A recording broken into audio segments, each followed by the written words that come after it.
Hello Palians, welcome back. It is officially time for the first update of 2026, and despite the trailer being a little on the shorter side, I think there is quite a bit for us to get through today. As always, we are taking a deep dive into the patch notes so you know exactly what to expect when the downtime is over. If you want more Palia content, don't forget to like and also subscribe, but let's get into everything that is dropping with update 0.199 Winter's Wonder Snowbound Sanctuary. I want to start off with some improvements that are coming to a feature we had added last month, and that was the Battle Pass-esque Lunar path. I have almost completed mine and I did enjoy it. I know this won't be for everyone, but it was nice to have something to focus on and work towards. Although I am a fan, there were definitely ways that the developers could have improved upon this, and that is exactly what they're attempting to do with this update. Going forward, aside from doing your dailies and bundles, Lunar XP will also be obtainable through simply just playing the game and getting skill XP. AKA, if you do the activities you love in the game, such as mining, hunting, and so forth, you will be rewarded and you'll be able to grind out the lunar path than just waiting for your dailies and the bundles XP. However, it is worth noting that doing your daily tasks and completing your bundles will still reward us with those higher levels of XP, so don't stop doing them, as this will likely still be the most efficient way to get more of that lunar XP. In addition to this, they are also adding a bonus system called Rest XP. For each real-life hour, a player will bank a certain amount of Rest XP, which you can use to multiply the Lunar XP gained from performing skills by 10 times until you have used it all up. If you don't log in or don't use it, the bonus can be banked and you can collect up to 24 hours worth of the bonus XP, so it will be there for when you next log in. This has been done to help those players who want to grind it out but cannot commit their real life hours to do it. We all have lives after all. You will also notice that when we log back in and you check your lunar path, the figures of XP have all increased. So all the lunar XP numbers have been multiplied by 100. So for example, dailies and bundles will now give 5,000 lunar XP, and the segments on the lunar path will cost 10,000 lunar XP to complete. Do not worry, this does not affect your progress and everything should kind of equal out. I think they've done this just to account for the fact that you will be getting increase from the skill XP, but just so they have those bigger increments.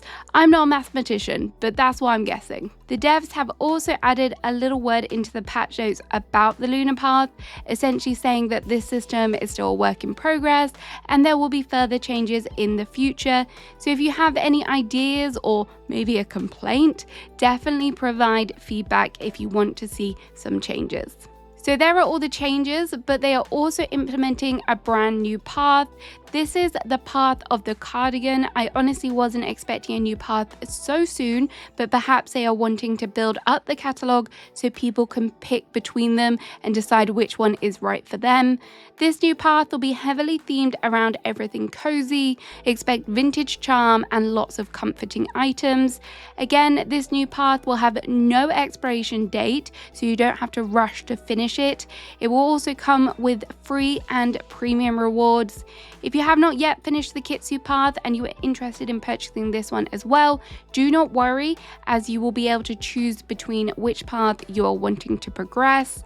The path is slightly smaller than the Kitsu path and there will only be 14 levels, which will of course include free and premium items. To unlock the premium items on the path, this will cost 1,000 Palia coins, but obviously if you are just wanting to focus on the free items, you don't have to worry about paying those Palia coins. They have given us a sneak peek at some of the items. These include a cardigan core daring daisy variation, which is an outfit, a mullet, which I'm guessing is a hairstyle, sideburns, and a jukebox. So this does feel like there are some interesting items in there, and it definitely feels a little bit different from the first, maybe perhaps more focusing on some cosmetic items. I think that this theme sounds more appealing to me overall, and I do appreciate the smaller size. Let me know what your thoughts are on this one. We also have another change coming to the ranching system, and this is in the form of a new animal. Some of you may already have the Ferris Premium Pet, but now upon reaching level 12 in ranching, you will be able to unlock the Ferris. And this is a very ferret-like animal, but now you'll be able to have it roaming around your ranch too, which is cute. The Ferris will produce fruit once per day, and the possible products include blueberries, apples, and pixie berries. The care level for this one matches his size, as the hunger levels are somewhere between a pecky and a trufflet. I have still abandoned my ranch, but I will definitely be going back to check these out and see how they look in person. The developers have also rustled up another community event which will take place between January 19th and January 26th. For this one, they are encouraging players to grab their pickaxes and take part in Hodari's Starstone search. For this week-long event, players will have to get mining to locate starstones, helping to reach the community goals. As we move through the goals, more rewards will be unlocked. Prizes up for grabs include star-quality starstones, consumables, decorations, and other rewards. As always, keep a close eye on the Discord and the Palia social channels for more information and updates. I love mining, so this event is definitely up my street. Bundles are becoming an update staple, and in this month's bundle, we are going to be helping Eloisa gather a variety of requests to entice the elusive snowy skitterer to show their face.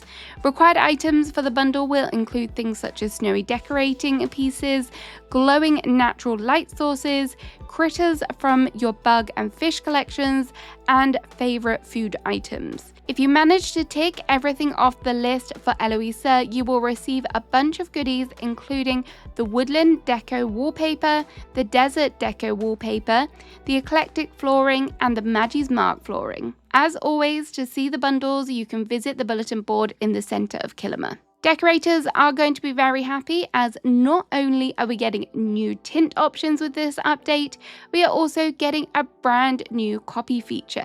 The copy mode is not going to take anything away from what is existing with the tint system. Instead, it will give us a faster way to apply the tints and colors to our furniture.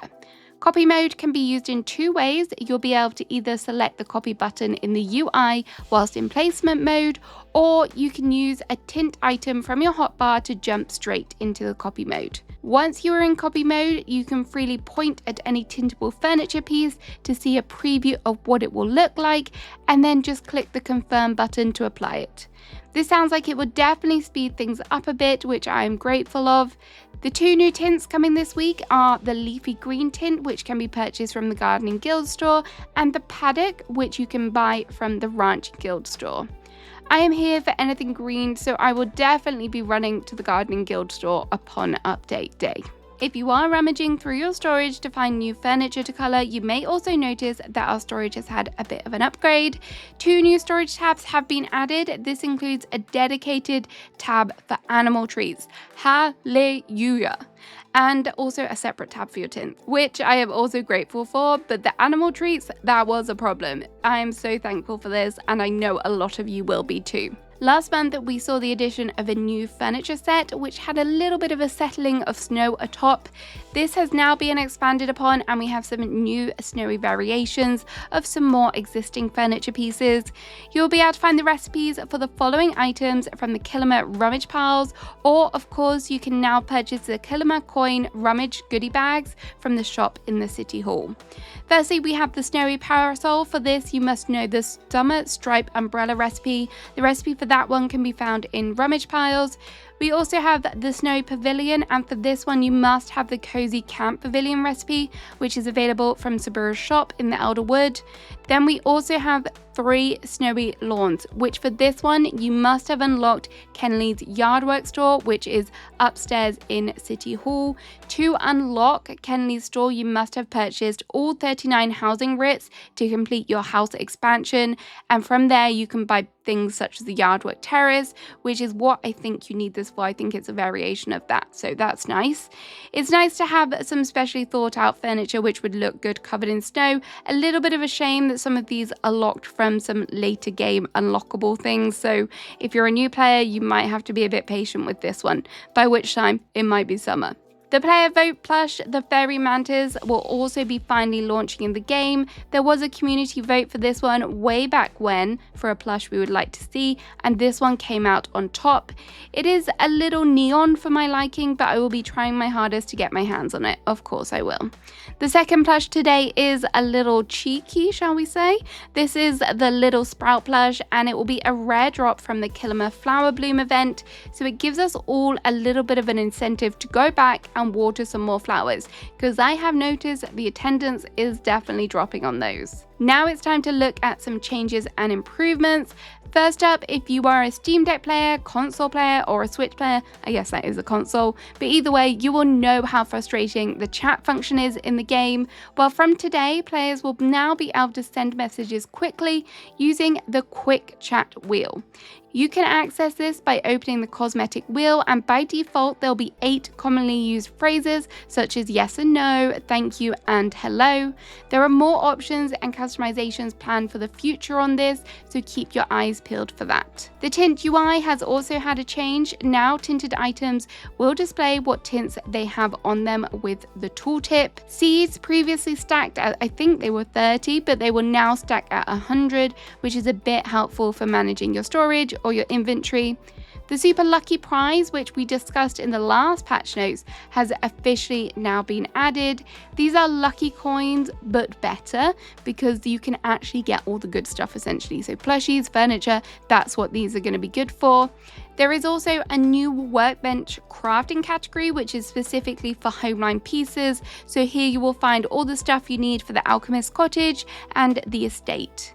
The server transfer system has been enabled and disabled maybe more times than I change my underwear. Okay, that is an exaggeration. I am not disgusting. But one of the key pieces of feedback was the choice of the button to initiate the accepting of the transfer.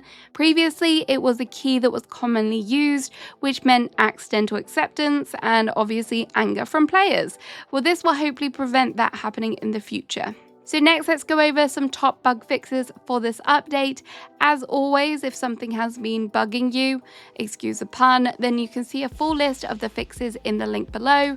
First up, the pavers have been fixed. I know a lot of people were frustrated to see this bug again after we logged on after the last update, but hopefully this is the last time that we will see this issue on this list. The Magimarket schedule has now been fixed. Don't forget you can see when the Magimarket is arriving in the Discord. The developers have also resolved the delay caused where the progress bar would not update immediately after the player had completed their daily quest. I have noticed it did take quite a while, and it was also quite slow on the bulletin board, so the responsiveness and navigation speed here has also been improved. You will also now be able to rotate furniture and decor whilst in the Tint preview window. I think this was a bug. I can't remember if it was affecting me, but it may have been affecting you. So now it's time for the premium shop. As previewed in the trailer and the previous roadmap, we have the Draconic Knight, which is 3,400 Palia coins. To match this outfit, there is a glider for 1,275 Palia coins, and there is a tool skin set, which is not a full tool skin set. It's for the axe, pickaxe, and bow, and it costs 1,275 Palia coins. We also have the Cardigan core outfit, not to be confused with the Lunar path. This one has 2 variations, which is a top, pants, and hat for 1,275. And to celebrate the Ferris's arrival to the ranch, there is also an armored Ferris pet, which has 3 variations and costs 1,700 Palia coins each. As always with a new ranch animal, that means that there's going to be a new handler's license, and if you want the Ferris handler's license, it will cost you 2,550 Palia coins. The second premium shop wave will drop on January 27th, and here we just have the Snowy Socialite outfit, which comes in 3 different options and includes a top, bottom, and hat. It will cost you 1,275 Palia coins each, or 2,550 if you want all 3 of the variations. So that is everything coming in update 0.199. It doesn't feel like there is anything like new per se with this update. Rather, we're getting kind of new additions to things that we have seen before. Am I mad about it? Not really. Let me know in the comments what you are most looking forward to. Have a great rest of your day. Goodbye.